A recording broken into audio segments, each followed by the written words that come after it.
Sa lahat ng ating mga kapatid, mga kababayan na nakikinig sa pamahayagan ito ng Iglesia ng Diyos na Buhay kay Kristo Jesus, sa pamumuno po ng ating minamahal ng tandang kapatid Danilo M. Santiago Sr., kapayapanawa ang sumating lahat sa ating muling pagtitipon-tipon sa magitan ng ganitong pamaraan na tayo po ay magbalitaan ng mga katwiran at mga katotohanan na nakasulat sa Biblia.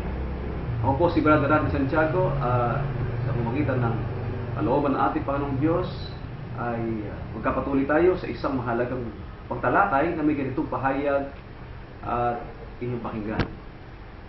Ang paniniwalang solo Diyos ay nagsimula sa mga sinungaling na ministro na ang sumasaklaw sa kanila ay ang kapangyarihan ng Diablo. Tinitiyak po sa ating pag-aaral na hindi po paniniwala na mula sa Diyos ang paniniwalang solo Diyos. Ito pong doktrina ng solo Diyos, marami pong variation yan. Sa tinatawag na doktrina ng simbahang kinagisnan, simbahang katolika, yung pagiging solo Diyos ay nagmumula po sa tatlong persona, o 3 persons in one God. Ang kahulugan po nun ay tatlong persona na yun na ayon po sa kanilang pagkapaliwanag ay magkakaiba sa kalagayan, ngunit nagsama-sama sa isang Diyos.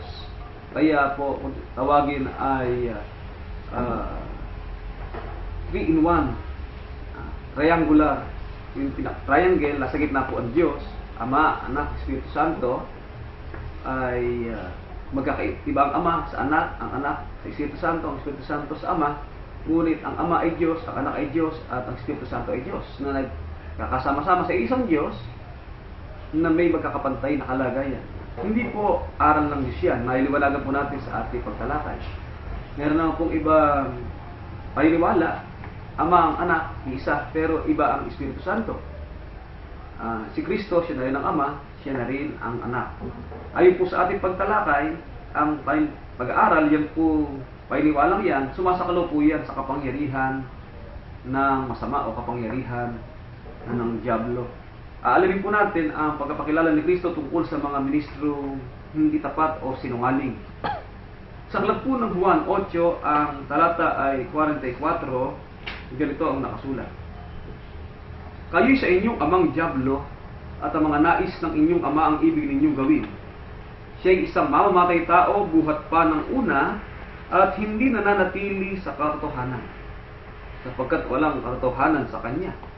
Pagka nagsasalita siya ng kasinungalingan, ay nagsasalita siya ng ganang kanya, sapagkat siya'y isang sinungaling at ama nito.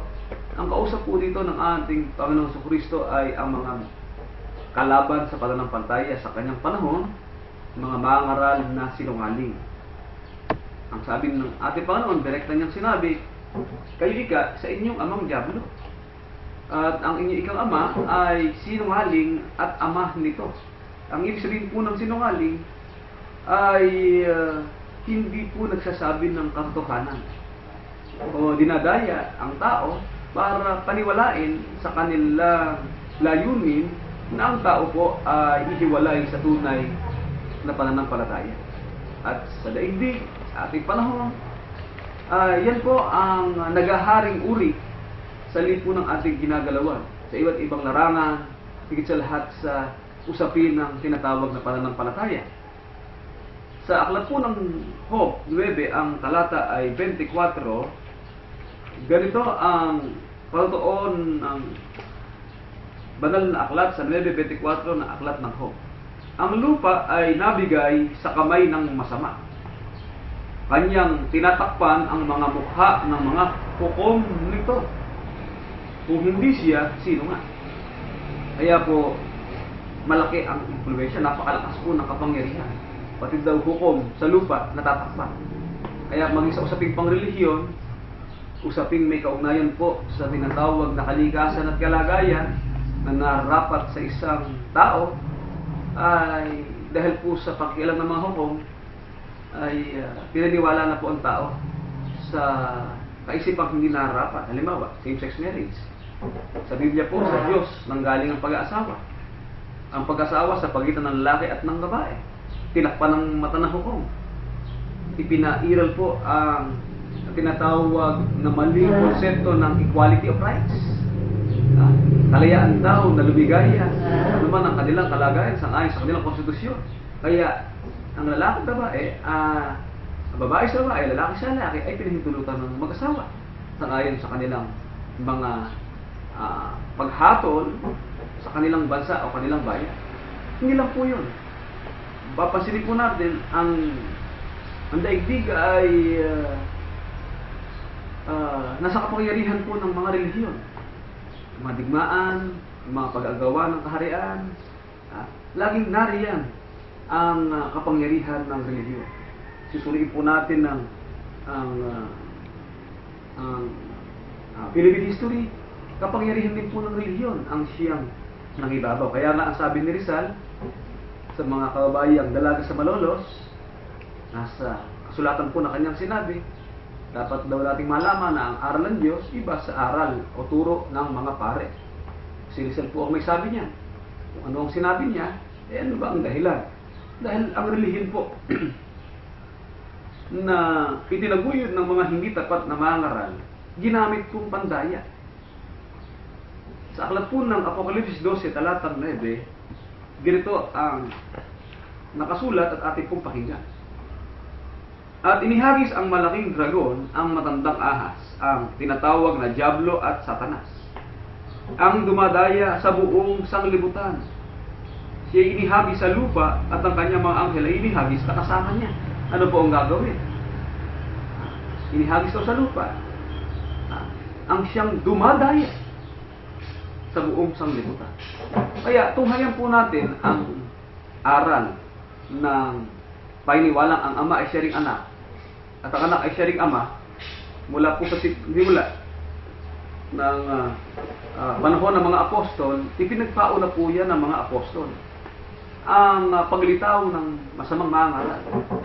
At ang kapansin-pansin po sa pagkapahayag na ito ng mga apostol, nung sila po'y nagsasama-sama pa, sila'y nabubuhay pa, ay kanila pong ibinabala na ang masamang mangaral na magtuturo ng maling aral ay magmumula rin sa kanilang organisasyon, sa kanilang pagsasama-sama sa unang mga lingkod ng Diyos ng unang panahon, pagkamatay ng mga apostol. Ganito po ang nakasulat, aklat ng Gawa, kabanatang 29 hanggang 30 ay ganito ang ating masisiguro, mga minamahal na mga kapatid. 20, 29 hanggang 30.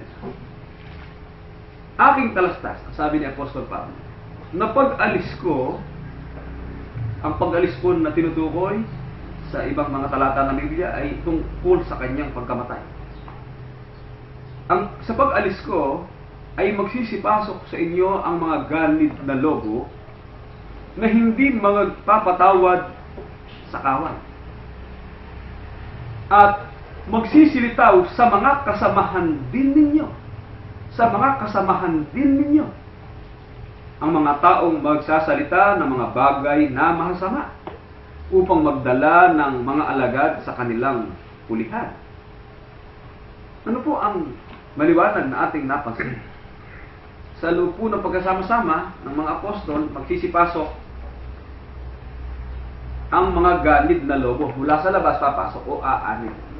At pag nasa loob na, paglipas ng mga panahon, lilitaw po sa samahan yun ng mga apostol pagkamatay nila ang mga masamang mangaral. Ang masamang mangaral po o tinatawag na ganid na lobo, yan po ang mga mababangis na asong gubat. Mga kapatid, yung po mababangis na asong gubat, tinatawag po yan na mga aso. Mababangis na aso. 56 na aklat na Isaias. Ang kanilang mga bantay ay mga bulag. Silang lahat ay walang kaalaman. Silang lahat ay mga piping aso. Sila'y hindi makatahol, mapanaginipin, mapaghiga, maibigin sa pag-idlip. Oo, ang mga aso ay matatakaw. sila kailanman ay walang kabusugan at ang mga ito ay mga pastor na hindi nakakaunawa. Sila'y nagsiligong lahat sa kanilang sariling daan na mula sa lahat ng dako, bawat isa'y sa kanilang pakinabang. Ano po ang ating napansin? Ang mga ganid na lobo, ang kahulugan po ay wolf. Yan po ay uri ng aso. Mga mababangis na asong gubat. Tumutukoy po yun sa masamang mangaral na nandadaya, bawat isa raw ay sa kanilang pakinabang. Ano po ang kasaysayan ng simbahang ating kinagisnan? Noong pong naganap ay sa pandaigdig na kasaysayan noong 325 AD, kay Emperor Constantino na umani po yan sa iglesia. Nang isagawa po ang tinatawag na kapulungan, at doon po sa kanilang kapulungan na pinagtibay ang kasinungalingang doktrina na 3 persona sa isang Diyos, na kung saan ay sinasabing ang Ama, Anak at ang Espiritu Santo ay iisa. Ang pangyayari pong yan ay naganap dahil sa kanilang kasinungalingang pandaraya mula sa kanilang amang Diablo. Mga kapatid, ano po ba ang nangyari nun? Ito pong si Emperor Constantino, nang siya po ay nakikipagligmas, meron daw nakitang simbolo sa langit na nagliliwanag na krus. At doon po sa nagliliwanag na krus, nang siya makipagligmas doon sa panahong yun, para palawakin niya ang kanyang kapangyarihang politikal, ay nakita niya sa kalawakan ang sinyales na may pamagat na in hoc signo vinces. Ang ibig sabihin po, by this sign or by this name, or by this sign, thou must conquer. Sa magitan ni ka ng sinyales ito, ikaw ay mandidigma o ikaw ay mananakop. Kaya inisip po ni Constantino ang pag-anib sa iglesia. At ang ginawa po niya sa pag-anib sa iglesia, pinagkaisa po niya ang mga nag-aaway na paksyon. Sapagkat nung panahon pong yun, ay may nag-aaway na paksyon na sa loob ng samahan. Paksyon ng paniniwalang tinatawag na solo Diyos at paniniwala tungkol sa likas na pananampalataya ng mga apostol na si Kristo po ay hindi siya ang Ama. Kapatid. At ang ginawa po niya, nakialam po siya sa kapulungan yun sa Nicea, sa magitan ng kanyang tagapagsalita na piniling obispo na si Atanasio. Kaya doon po, nagkaroon pa ng suntukan, nagkaroon po ng malaking kaguluhan sa kapulungan yun sa Nicea. Ngunit ang nanaigdin at ang pinagtibay ay ang kagustuhan ng Papa na pag-isahin ang Ama, ang Anak at ang Espiritu Santo. Na bagamat wala siyang ganap na kaalaman sa pananampalataya niyon, paniniwala niyon, ay pinagtibay niya, hindi dahil sa nais niyang malaman ng katotohanan, kundi pinagtibay niya dahil po sa kapangyarihan ng pakinabang na ang relihiyon ay gamitin para sa kanyang personal na interes sa tinatawag na pananakop. Kaya't mula po noon, unti-unti pong naitalikod ang pananampalataya.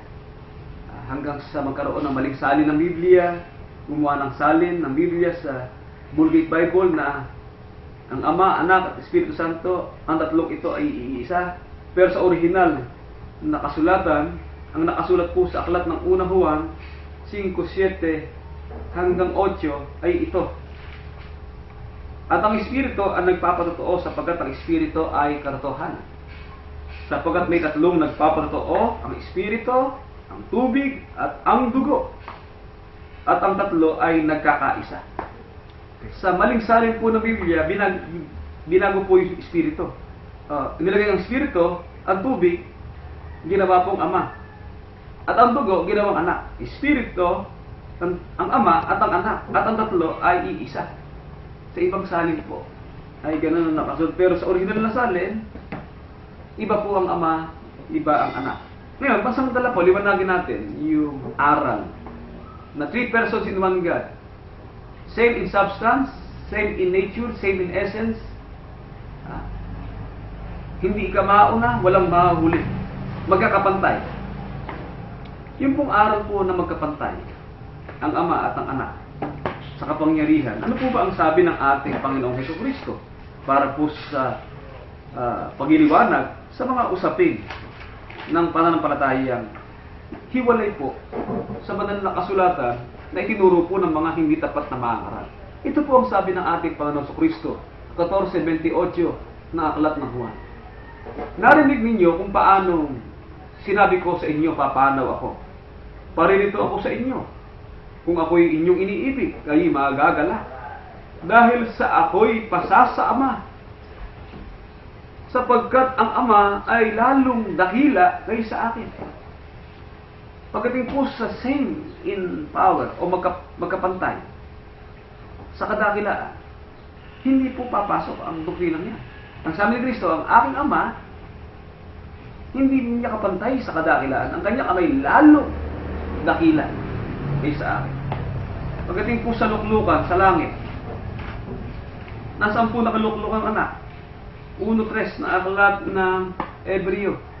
Palibhasa siyang sinag ng kanyang kaluwalhatian at tunay na larawan ng kanyang pagka-Diyos, umaalalay sa lahat ng bagay sa pamamagitan ng salita ng kanyang kapangyarihan, nang kanyang magawa na ang paglilinis ng mga kasalanan, lumuklok. Saan lumuklok? Lumuklok sa kanan ng karangalan sa kaitaasan. Sa luklukan po, iba ang luklukan ng Ama.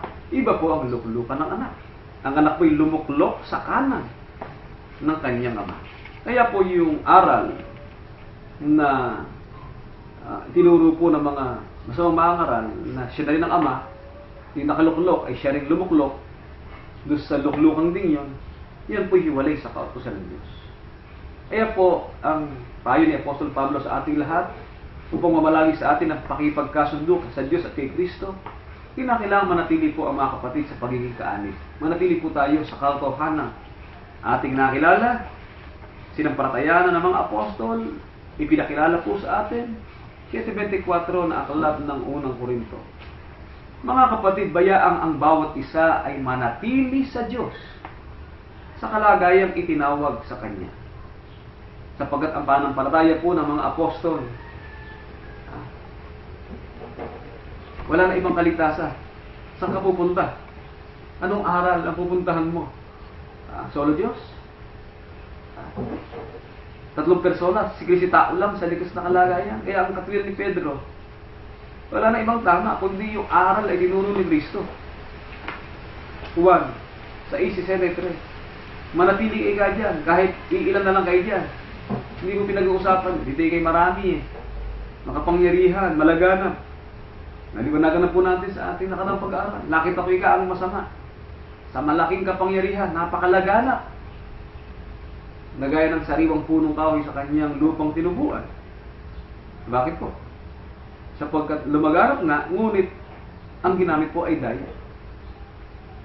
Dahil marami ang doon ay nagsisipasok at marami ang doon ay nadadaya, ngunit ang mga bagay na yan, walang pakinabang yan. Sa 6:73, 78 na aklat ng Juan. Ang Espiritu nga ang bumubuhay sa laman ay walang anumang pinakikinabang. Ang mga salitang sinalita ko sa inyo, pawang Espiritu at pawang buhay. Sinabi nga ni Jesus sa 12, ibig baga ninyo magsialis din naman. Sinagot siya ni Simon Pedro, Panginoon, kanino kami magsisiparaon? Ikaw ang may mga salita ng buhay na walang hanggan. Saan kami paroon? Para umasa sa buhay na walang hanggan. Nasa iyo lang ang buhay na walang hanggan. Ikaw lang ang may salita ng buhay na walang hanggan. Kaya ibig ba ninyo magsialis din naman? Wala na po. Paroroonan.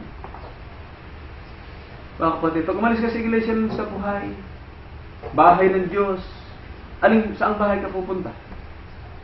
Katoliko? Pag pumunta ka sa Katoliko, ibig sabihin na pinapagdilim na ang iyong pag-iisip. Diyos-Diyusan? 3 personas? Mga kapatid. Kaya po, napakahalaga na makapanatili tayo. Sa laman daw walang pakinabang. Saan man tayo makarating? Ano man ang bagay na ating ginagawa? Magtagumpay man tayo sa ating pakipamahay sa ibang bansa. Pero pag hindi po tayo naging matagumpay sa larangan ng pananampalataya at naglaho sa atin ang paniniwala sa tunay na Diyos, sa pananampalataya ang ipinagkaloob sa atin ng ating Panginoon, mga kapatid, wala raw din pong pakinabang. Sa laman, walang anumang pinakikinabang. Kaya, ang kinakailangan po sa atin, mag-ingat po tayo, magpakatibay tayo, lalo-lalo po sa ating mga kapatid na nangibang bayan. Manalig po tayo sa kapangyarihan ng Diyos. Sumpara tayo sa anak, sumpara tayo sa kanyang ama. Sumpara po tayo sa pag-asa na sa atin na hindi po magkatagal ay atin din po makakamit. Nalapit na po yan. Yan po ang katawag na mapalad na pag-asa sa pagbabalik ng ating Panginoon. Kailan? Sa araw po ng paghukom. At sa araw po ng paghukom, pinag-uusapan po ang araw ng paghukom, ano po ang malinaw na katunayan? Ibang ama sa anak. Tungkol po sa araw ng paghukom. Mateo 24:36. Ganito ang ating mahisiguro, mga kapatid. Ngunit tungkol sa araw at oras na iyon, o tungkol sa araw at oras ng paghuhukom, walang makakaalam, kahit ang mga anghel sa langit, kahit ang anak, kundi ang ama lamang. Tungkol po sa araw at oras ng paghuhukom, hindi po alam ng anghel. Walang alam ang anak. Sino lang nakakaalam ng oras at araw ng paghukom? Ang ama lang. Kung ang ama ay siya ring anak, bakit hindi po ipinahintulot na malaman ng anak ang araw ng paghukom?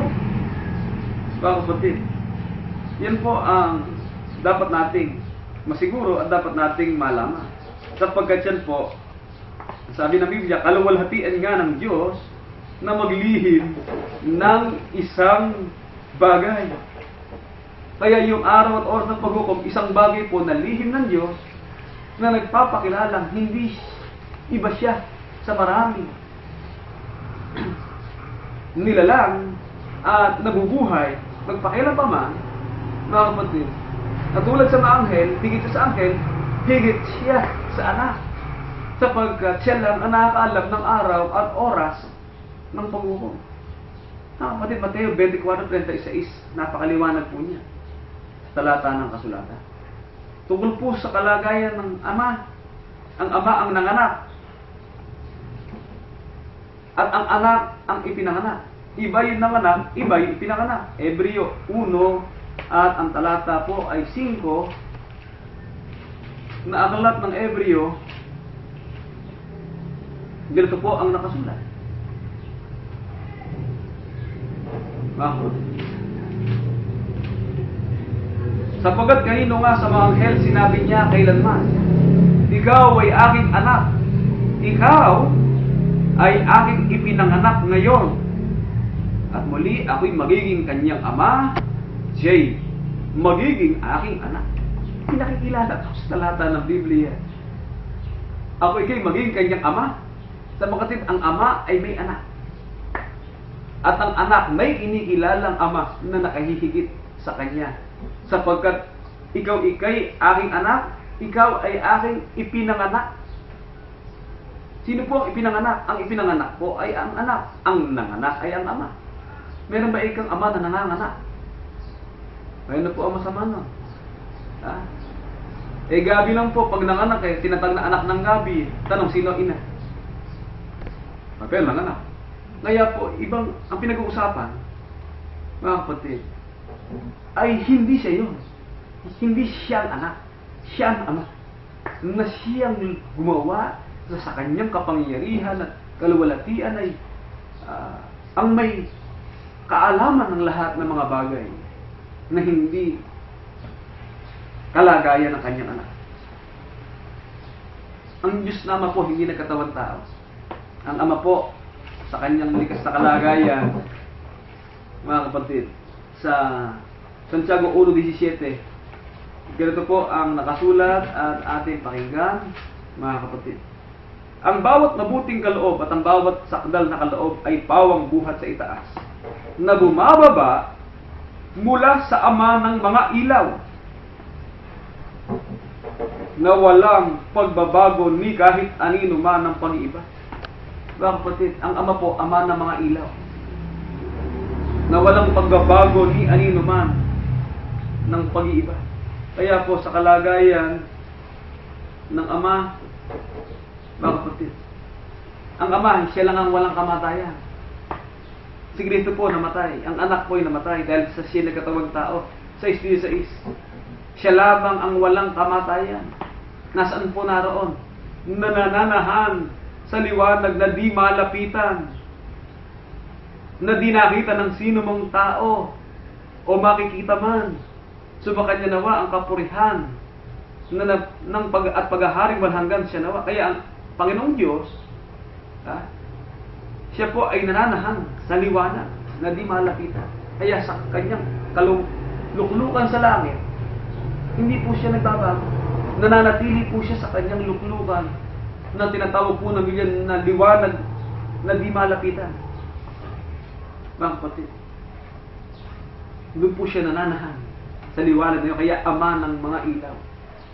Mga kapatid, dahil yung antas ng liwanag ng kapangyarihan ng Ama na nananahan sa liwanag na di malapitan, mga kapatid, na nagniningning na liwanag, yun po ang dakong kinaroroonan ng Ama. Hindi po siya nagkatawang tao, hindi po siya nakipag-usap sa tao, ang nakipag-usap po sa iba't ibang panahon, sa iba't ibang paraan, sa magitan ng mga anghel, sa magitan ng mga propeta, sa magitan ng ating Panginoon sa Kristo na nagkatawang tao, ay nagsalita sa ating panahon. Pero sa likas na kalagayan, hindi po siya nagbago o nagkatawang tao o anyo ng pag-iba. Ang nagkatawang tao po ay ang anak ng ating Panginoong Jesucristo. Mga kapatid, yan po ang katotohanan. Mga ebidensya sa kasulatan at napakarami pang mga talata na nagpapaltoo na ang aral po na solo Diyos, Ama ay siya ring anak, ang anak ay siya ring Ama. Mga kapatid, hindi po nakasulat o hindi po sila sang-ayon na yun ng Biblia. Mga kapatid, kung may mga talata mang nabasa, ako at ang Ama ay isa, hindi po lahat na naging isa ay siya rin. Ang mag-asawa po naging isa, kay tatawagin nga sila isang laman sapagkat pinapagsama sila ng Diyos. Hindi po ang ibig sabihin naging isa na po sila sa kalagayan.